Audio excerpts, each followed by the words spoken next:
Chafing Armor, Episode 0, Season 3, The Hornless King.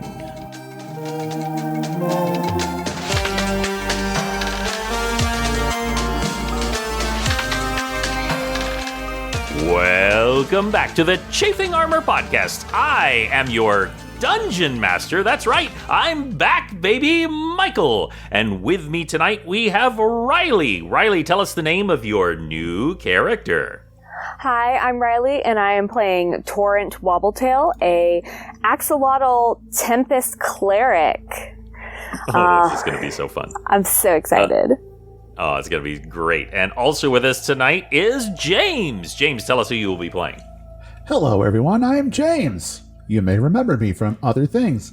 I will be playing in this near future. I will be playing in the near future a character named Lexicon, who is a Warforged bard.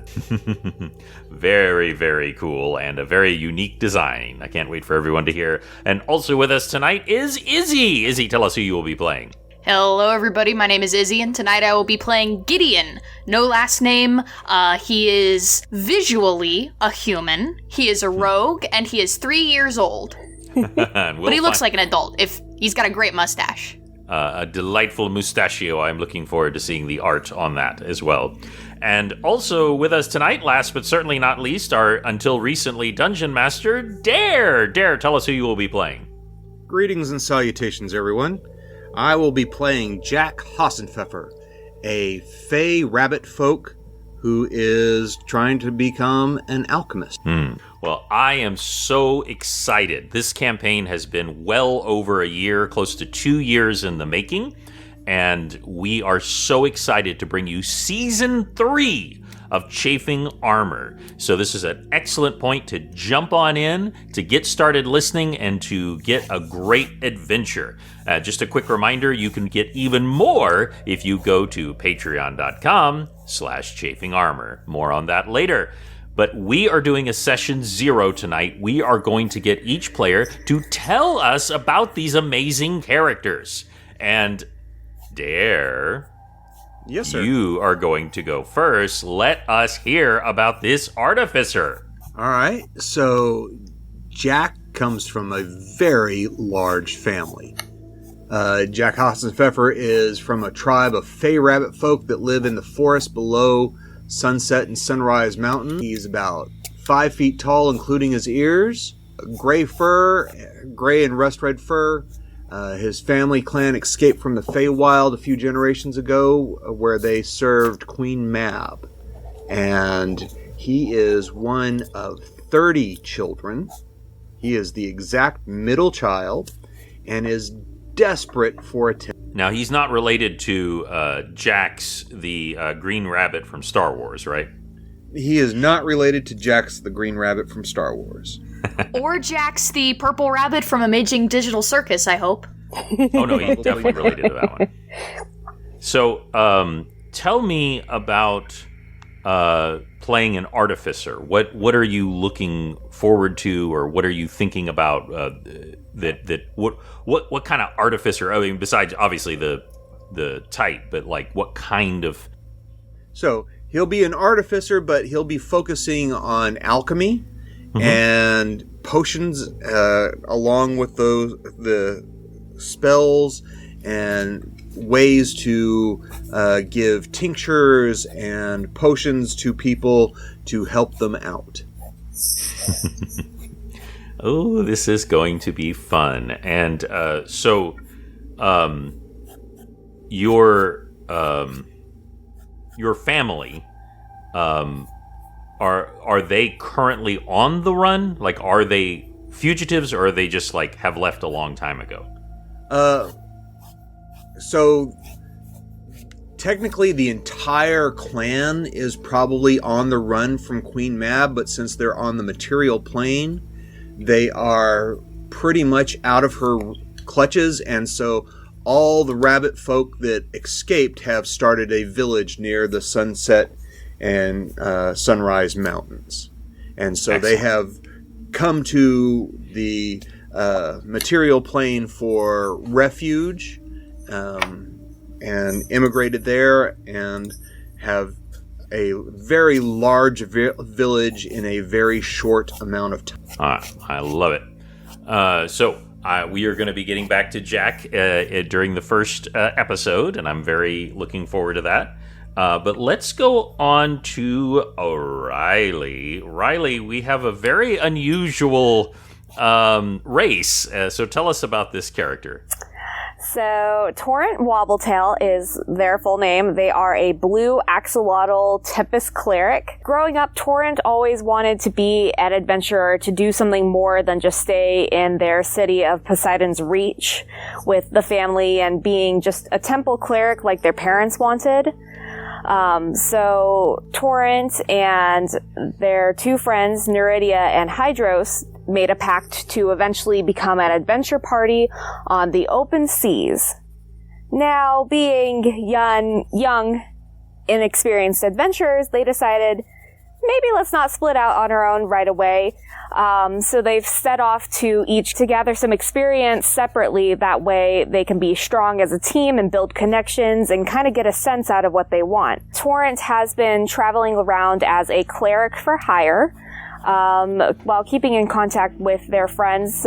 Hydros has recently stopped responding to Torrent and Neridia's letters, so with Neridia off on her own adventure, Torrent has said that they will go out and see what has happened to Hydros, but when asking around, no one has seen hide or tail of their orange axolotl friend in a couple of weeks.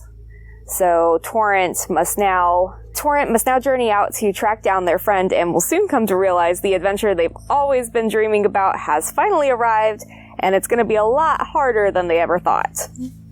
This is going to be fun. Y'all have got some really interesting things to pull together.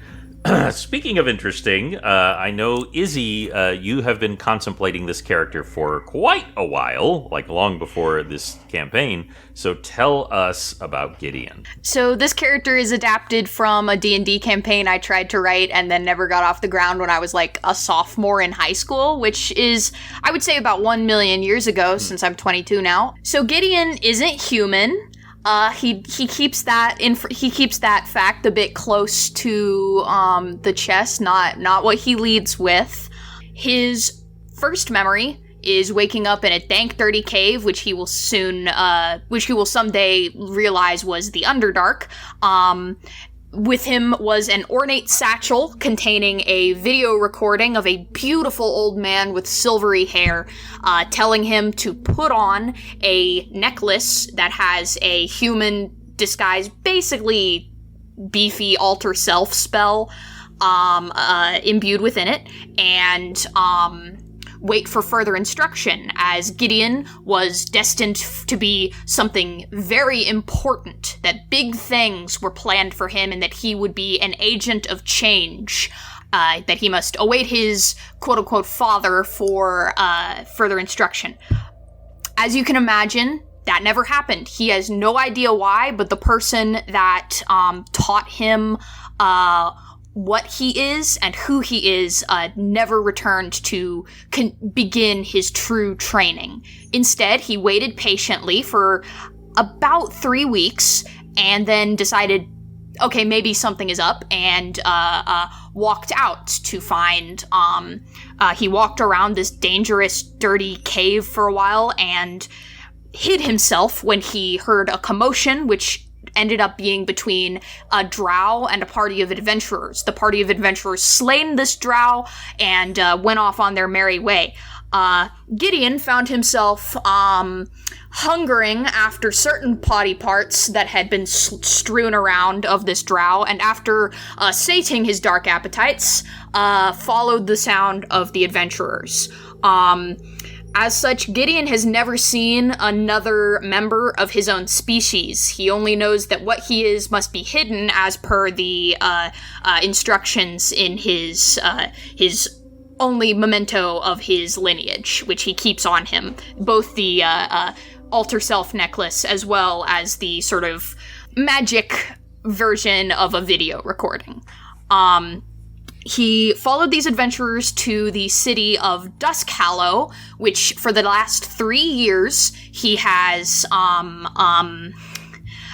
resided in on the streets in the shadows. He has learned a few things about how to stay hidden and how to be dangerous from the shadows. He is a rogue. I'm not quite yet sure what rogue subclass he is going to be once he levels up. I think that, Gideon is a young man. Physically he appears about like 20 or so. He looks like an adult man, even though his memories only go back 3 years. He looks like a average-ish height human man with dark hair with streaks of gray. His eyes are unnaturally light, both the pupil and the sclera. He has a pointy little mustache and goatee, and tan skin, and a nice little ponytail. He has been, trying to figure out what the heck his grand design must have been, having no idea what that actually was all about, and trying to figure out what the deal is with all of these living beings around him, but with a innate, fear of being discovered, not actually knowing really the stakes of what would happen, just that the only thing he can trust right now told him, never let anyone know that you're not a human. Keep it safe. Keep it secret. Conceal, don't feel. That's right. I think that's a little closer. I think what we all take away from this is that Gideon is a princess. No. I did that last time. I can't do it again. Sorry. And definitely last but not least, we have James. And James, you have, I don't know if it's the most unique, because everybody's coming in hot with that's uniqueness. For sure. With this one. I asked everybody, can I get extra? Yeah. And you guys said yes, so I got extra. We are going to have a heck of a time walking into a bar. And you're going to enjoy the beginning of this campaign. Anyway, James, tell us about your character. Okay, well, a little while ago, there was a down in his luck bartender innkeep, and he was trying to figure out a way to kind of revitalize his tavern. And while thinking about that, he went out back behind his tavern to start digging a new hole for a midden heap, because they didn't have garbage systems then. And as he was digging, the shovel hit something metal, tink, and he found that curious, maybe excited that maybe it was like a bag of gold, who knows. So he took it up, and what he found was definitely not what he was expecting. He found a buried Warforged in his yard.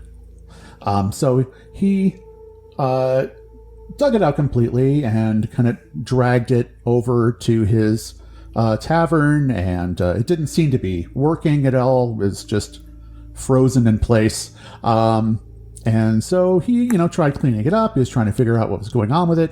As he cleaned it off, he noticed it was made mostly of like this coppery bronze metal, along with sections of this coated wood that didn't seem to burn at all. It was the coating was protecting the wood somehow. So he had a lot of ornate carvings, scroll work and things like that on him. But no kind of identification, no idea where it came from, how long it had been there. So, as I said, he was cleaning it up, stood it up. Luckily, the feet were flat, so it could stand on its own freely. And there was one point where he was getting out the dirt and things like that had accumulated, and he pressed into a certain place, and all of a sudden, it started making music. A flute popped out of its neck and started playing. From inside his chest, he could hear a dulcimer and a tiny little drum playing, and it was playing an old children's song that he was familiar with from when he was little. So he found that was amazing. So as he finished cleaning up, he tried pressing that one place again, and it played a different song. So he got this bright idea that he was going to set up this Warforged in his tavern and hide it behind a screen so nobody could really see what it was.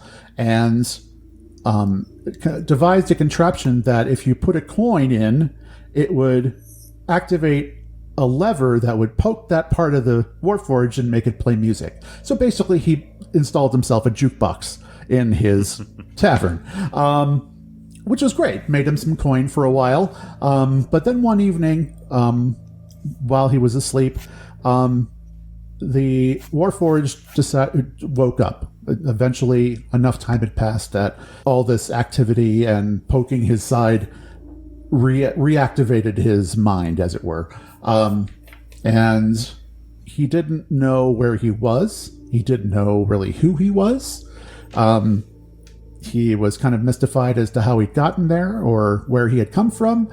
All he could see was that in the back of his hand was etched in that fancy scroll work the word Lexicon. So he assumed that was his name.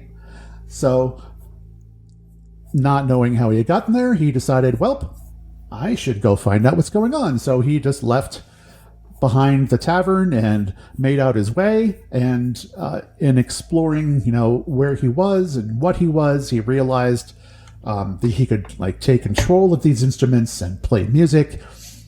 He also realized that he had a slot in his lower abdomen crossways where he could basically print out information on paper that he could install inside himself. Basically had a calligrapher set installed inside of his lower body. That it was expensive to use because paper's expensive, but and he found himself basically just wandering until he realized that there was a society. He started talking to people in the area, asking if any of them had heard of anything like him that had been around, and nobody knew anything. There weren't even any rumors, folk tales, nothing. So he realized that he just needed to make his way in the world while he was trying to figure himself out. So he decided to roll with this whole music thing and became a bard and learned that he could learn songs from people and record them within himself to be able to replay with his instruments. So he was able to make some coin, make his way in the world, get himself a little armor, take care of his weapons that have been going rusty, which are all installed within him. He has a rapier that comes out of his arm that he can use, and has a little mounted hand crossbow that comes up on his shoulder that he can shoot, that sort of thing. So now he's just trying to figure out who he is and where he came from. I am very excited to have fun with this character, and especially a character who does not start out flying. Right, Derek? At least not start out. Who knows? We'll see what happens. Maybe he gets a little beanie on his head that has a rotating thing. He goes, "Go, might have rocket gadget." feet. You don't know. You don't know. We don't know what's in there. Know. It's true. Oh, sorry, guys. I forgot to mention that Gideon's real species is actually a big, beautiful bird. He can fly. Yeah, he's a Aarakocra Flayer. Oh, Jonathan. Something like that. So, at the start of this campaign, first to Lexicon, do you want your character to have already been out and adventuring, or at least out in the world a little bit, or do you want this to be the awakening moment? I could go either way on that, honestly. Whatever would suit the flow of the story would be fine by me. Okay, just checking. And I've already discussed briefly, Izzie has volunteered to be from the town that this is going to take place in, of Duskhallow. The first human civilization that Gideon encountered after stumbling into the light. Mm-hmm. So we are going to have Torrent and Jack as well. How would y'all feel about knowing each other? That's fine. That's Jack fine. has been out, and I think. How do you think the two of you would have met? I that's a think great question. Jack would be out exploring. He had left home to gain notoriety and gain some attention, and would have happily met up with anybody that was going out adventuring that paid him the least little bit of attention. They could meet where he was just walking down, and she was walking down, and she says hi, and that's it. He's, oh, you're an adventurer, and gloms onto her for companionship, and Yeah, that worked. What I would like to do is to open with Torrent and Jack coming into town. I'd like to have Gideon trying to pull off a minor heist. It's not like you're trying to get the crown jewels, but you're trying to get a little scratch. That's... Oh man, I'm playing a rogue. I have to actually think about what heists he would be pulling. Yep. You are trying to stay hidden, so you probably are trying to avoid like really high profile, just so y'all know, Dusk Hollow exists in Hyboria, which, if y'all recall, the two major kingdoms that y'all knew about in the original campaign. Obviously, the Dragon Realms is another area of this world, not incredibly far away, but pretty far away. It's like saying Mexico and Canada are far away from each other. They are, but they're also, things you can travel for one another. Dusk Hollow is in Hyboria, and it is relatively close to the capital of Hyboria, and which has never been mentioned. Okay, it is called Ruby Morn, as in morning. Ruby Morn is the capital of this kingdom. And ruby is not an affectation. Material wealth, particularly in gems and metals. If you recall, there was a very lucrative mine outside of Masgate. That is not the exact same thing, but it's this general region. By the way, this is on the entire other side of the Penta Plains. So if you were in Masgate and you started walking east, and you kept walking, you'd get past a lot of places where adventures happened, and you would eventually come to Dusk Hollow. And if you kept going, you would eventually get to Ruby Morn. So just to give you a very vague idea, this is far away from where a lot of things happen, but not insurmountably away. This also takes place 5 years after the Battle of Kalimvor. In other words, where Falazure fell. So not super long afterwards, but, long enough for things to have happened. Beltrain is to the west, and then there is the Sand Swallow Sea in the middle, and then Hyboria is to the east in a very general sense. To the north is the Frost Spires, where the Frost Elves live and the Frost Giants live, and also the forests of Baba Yaga frequents, and also the remains of Zental Keep.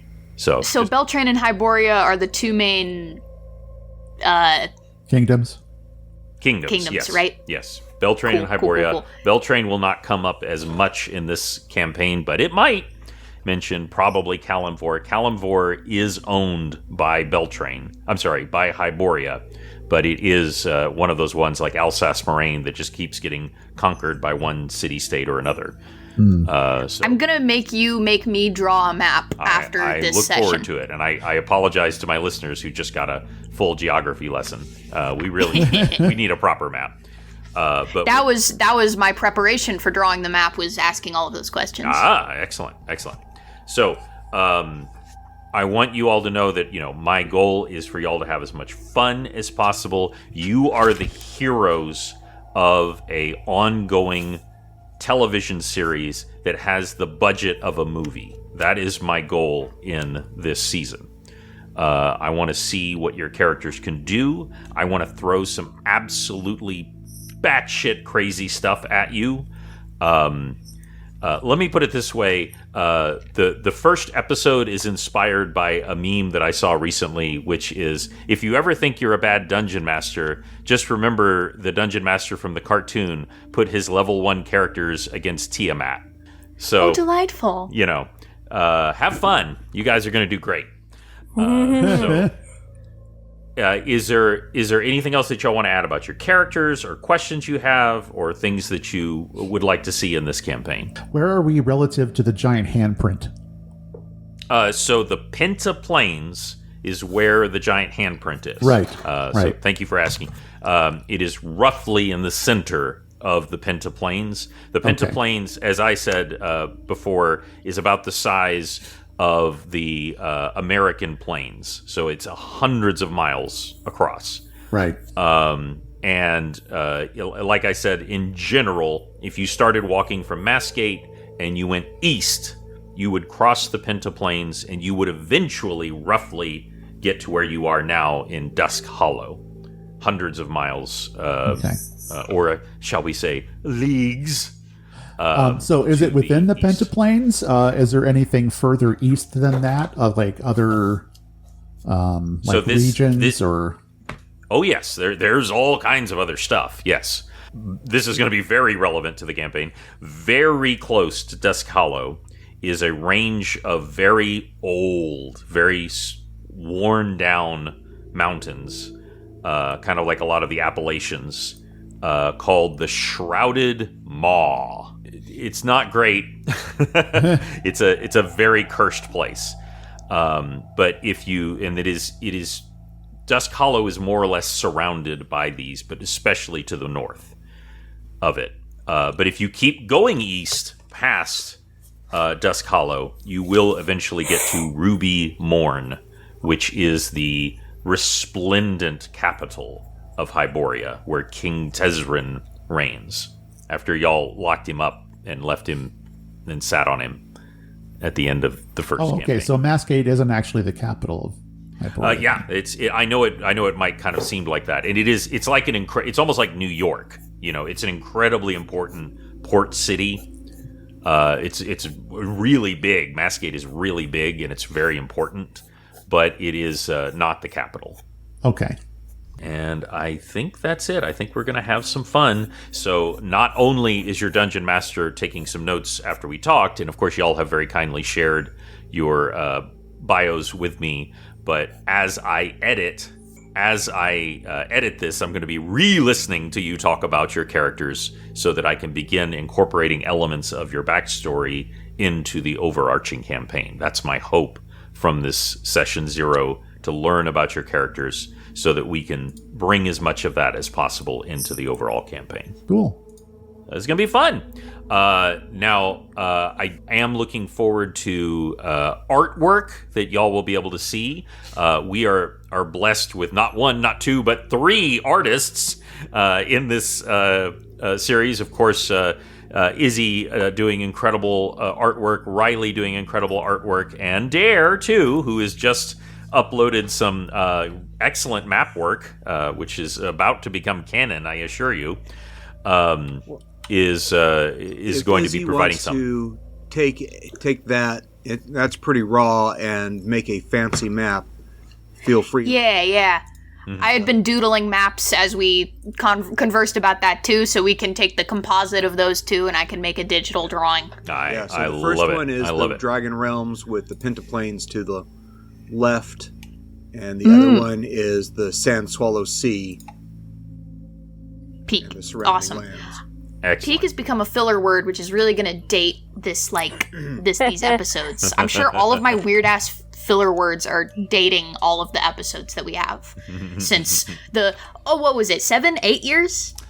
What was it, 2017 that we started? Something like that.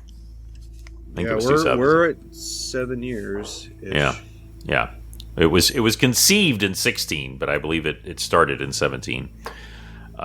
So, anyway, I am so excited to bring this to you. And you listeners, I am so excited for what you are all about to hear, this amazing adventure. I would love for you to come along with us. If you would like to see a lot of this amazing art, some of the best places you're going to be able to see that is I'm going to pin some of it to the Instagram. You'll be able to see that. You'll also be able to see a lot of this art on our Patreon page. And if you want to become a Patreon to get extras, the best way to do that is to go to patreon.com/Chafing Armor. You will be able to get stuff for free on there, so join no matter what. But also by supporting us financially and helping keeping this ad-free, we'll have some cool swag for you. Otherwise, we bring in Casper. That's right. Otherwise, Casper's coming back, people. He's already come back twice, and we'll bring him back again, by God. So, anyway, I am so excited to start this campaign. This has been almost 2 years in the making, and thanks again to Dare for giving me the mental break that I very much needed, so that we could get everything going. But when you next hear us, we are going to be starting Episode 1 of Season 3 of Chafing Armor, the Hornless King. Thank you all for chatting with me tonight. Thank you. We're looking forward to it. And until then, we will scratch your itch for Dungeons and Dragons. Take care.